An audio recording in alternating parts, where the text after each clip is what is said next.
আহৰণিৰ গৰ্ভত পৰিণত হ'ল প্ৰমোদ বড়োৰ নিৰ্বাচনী ইস্তাহাৰ।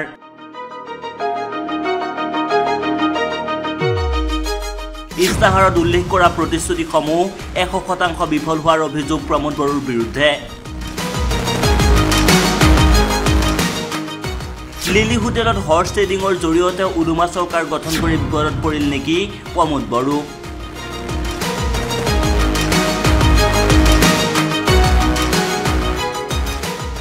স্বচ্ছ নিকা দুৰ্নীতিমুক্ত বিটিআৰ গঠনৰ জয়গান গাই ছুইজাৰলেণ্ডৰ কথা কোৱা বিটিচি প্ৰধান প্ৰমোদ বড়োৰ মিত্ৰদল বিজেপিয়ে উৎখাত কৰিব নেকি এইবাৰ বড়োভূমিৰ আঞ্চলিকতাবাদী ৰাজনীতিক। কিয় প্ৰতিদিনে প্ৰমোদ বড়ো গৌবেগ ধ্বনিৰে উত্তাল হৈ পৰিছে বড়োভূমি। কেৱল ইমানেই নহয়, 47 নং মাজবাট বিধানসভা সমষ্টিৰ বিপিএফৰ বিধায়ক চৰণ বড়োৱে প্ৰমোদ বড়োৰ বিটিআৰ চৰকাৰৰ চুক্তিখনৰ সন্দৰ্ভে কি ক'লে এবাৰ শুনকচোন। যোৱা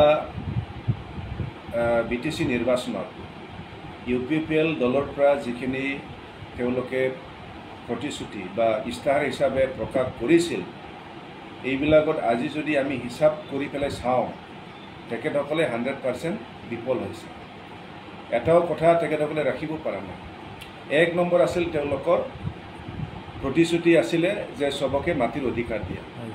তো মাটিৰ অধিকাৰ দিয়া হৈছে বুলি তেখেতসকলে দাবী কৰিব বিচাৰে আৰু 2.5-3 লাখ মানুহক মাটি পাট্টা দিয়া বুলি তেওঁলোকে দাবী কৰিব বিচাৰে। কিন্তু আমি সন্ধান কৰি চালোঁ, আমি দেখিলোঁ, অন্য কথা মই ক'বলৈ নাযাওঁ, মোৰ মাজবাট চাৰ্কেলৰ অধীনত এই 5টা বছৰত আজিলৈকে মাত্ৰ 200 পৰা অলপমান অধিক 200+ মানুহক মাটি পাট্টা প্ৰদান কৰিছে। তো মাজবাদত যদি 200 হয়, বিটিচিত যদি টোটেল 17 বা 20 চাৰ্কেল অফিচ যদি থাকে, তো কিমান মানুহক মাটি দিছে? তো 3000-4000 পৰিয়ালকে তেখেতসকলে মাটি পাট্টা দিব পৰা নাই। কিন্তু আজি তেখেতসকলে ধম্বালি পেলাই ক'ব বিচাৰে যে 2.5 লাখ-3 লাখ মানুহক মাটি পাট্টা দিয়া হ'ল বুলি ক'ব বিচাৰে। মোৰ মতে সম্পূৰ্ণ মিছা কথা। তেখেতসকলে মাটি পাট্টা দিব পৰা নাই। আজিৰ দিনত মাটি পাট্টাৰ নামত ৰাইজে হাৰাশাস্তি খাবলগীয়া হৈছে।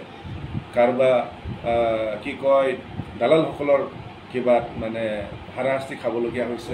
এটা প্ৰতিশ্ৰুতি আছিলে যে বিটিআৰ চুক্তিৰ দফাবিলাক ৰূপায়ণ কৰা, আৰু ৰূপায়ণ তেখেতসকলে কিমান কৰিছে কিমান কৰা নাই মই ক'ব নাযাওঁ। কিন্তু কিছু আমি তেখেতসকলৰ ডাঙৰ মিটিঙত স্বয়ং কি কয় আমাৰ ভাৰতবৰ্ষৰ গৃহমন্ত্ৰী ডাঙৰীয়াকে মই কোৱা দেখিছোঁ, বোলে এতিয়ালৈকে বোলে 94% বিটিআৰ চুক্তি ৰূপায়ণ কৰা হ'ল।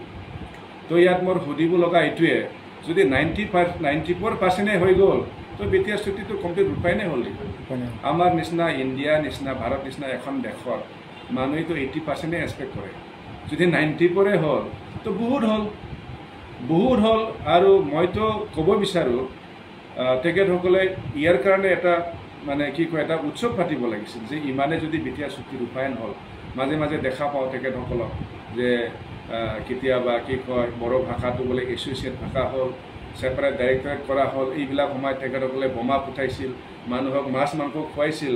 তো ইয়াতকৈ যিখন চবতকৈ ডাঙৰ 94% যদি হেৰি হ'ল, ৰূপায়ণ হ'ল, কমপ্লিট হ'ল, তেতিয়াহ'লে বহুত ডাঙৰ এটা বিজয় উৎসৱ হ'ব লাগে। তো কেলৈ পাতা নাই এইটো?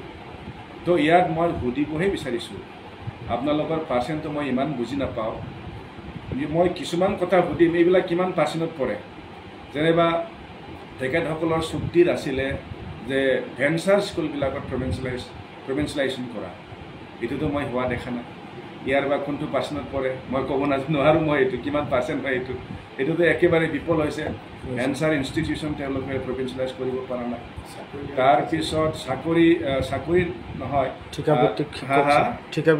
আৰু কি আছিলে তেখেতসকলৰ চুক্তি ৰূপায়ণৰ এটা আছিলে কি কয় উত্থাপন কৰিব পাৰোঁ। এইটো হ'ল যে চুক্তি ৰূপায়ণৰ চুক্তিত তেওঁলোকে কৈছিল যে বিটিআৰ চুক্তিৰ দ্বাৰা NIT হ'ব, বিটিআৰ চুক্তিৰ দ্বাৰা বড়োলেণ্ডৰ চেণ্ট্ৰেল ইউনিভাৰ্চিটি হ'ব, বিটিআৰ চুক্তিৰ দ্বাৰা ট্ৰাইবেল ইউনিভাৰ্চিটি হ'ব, বিটিআৰ চুক্তিৰ দ্বাৰা কি কয় অৰ্গেনিক ইউনিভাৰ্চিটি হ'ব, কিবা কিবি হ'ব, বহুত আছিলে।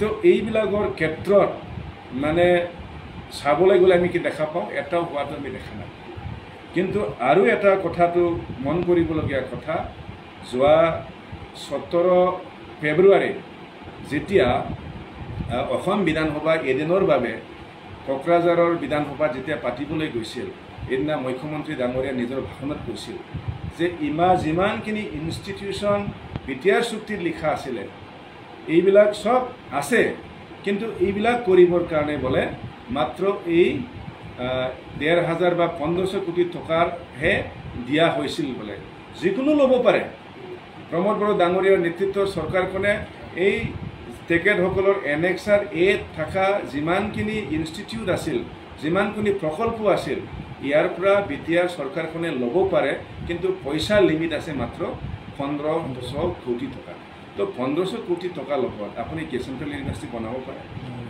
1,500 কোটি টকা লগত কি আপুনি NIT বনাব পাৰে মইতো বুজি পাওঁ এখন চেণ্ট্ৰেল ইউনিভাৰ্চিটি বনাবৰ কাৰণে কমেও 6,000 8,000 কোটি টকাৰ প্ৰয়োজন হয় তেতিয়াহ'লে 1,500 কোটি টকাৰ লগতে যদি গোটেই এইখিনি প্ৰকল্প বনাব লাগে তাৰ মানে কি তেখেতসকলে এটাও বনাব নোৱাৰে তো কিমান বিফলিত আৰু যদি সঁচাকৈ কৰিব পাৰিলেহেঁতেন 5 বছৰত আমি দেখিব লাগিছিল না ওদালগুৰি ৰাইজে এটলিষ্ট NITৰ ফাউণ্ডেশ্যন আধাহিলা দেখিব লাগিছিল অৰ্গেনিক ইউনিভাৰ্চিটি আধাহিলা দেখিব লাগিছিল ট্ৰাইবেল ইউনিভাৰ্চিটি আধাহিলা দেখিব লাগিছিল কিন্তু আমি দেখা পোৱা নাই উৰাঙৰ পৰা তৰুণ ডেকাৰ ৰিপৰ্ট UA নিউজ